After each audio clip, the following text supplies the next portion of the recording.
Pour bien différencier une phase d'accumulation et une phase de distribution, une phase d'accumulation sera remplie d'acheteurs qui vont vouloir faire exploser le prix et ainsi engendrer une impulsion haussière. Et une phase de distribution, c'est un regroupement de vendeurs qui va vouloir casser le prix par le bas et ainsi engendrer une impulsion baissière.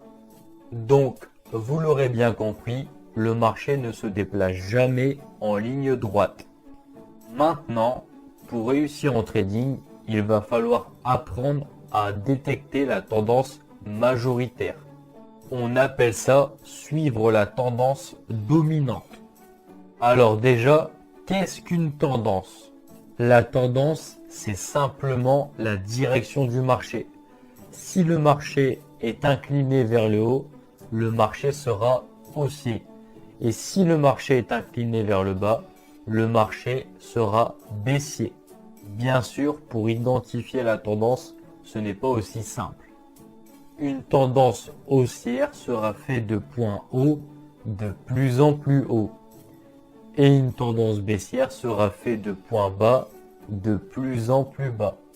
Dans une tendance haussière, nous favoriserons un achat. Et dans une tendance baissière, nous favoriserons une vente. Le point d'entrée optimal dans une tendance baissière sera d'attendre une correction vers le haut pour se positionner à la vente. Et inversement, dans une tendance haussière, nous allons attendre une correction baissière pour se positionner à l'achat. Bref, il existe une dernière tendance appelée la tendance neutre. La tendance neutre, c'est quand le prix bute entre deux niveaux. Cette tendance est vraiment fréquente sur les marchés. Nous appellerons ça un range.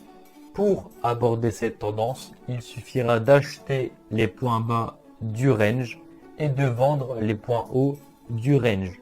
Tout simplement. Néanmoins, je déconseille cette pratique car elle est beaucoup plus risquée que trade la tendance. Pour maximiser nos chances de réussite, nous attendrons une cassure de ce range. Si le range casse par le haut, nous favoriserons une position acheteuse. Si le range casse par le bas, nous favoriserons une position vendeuse.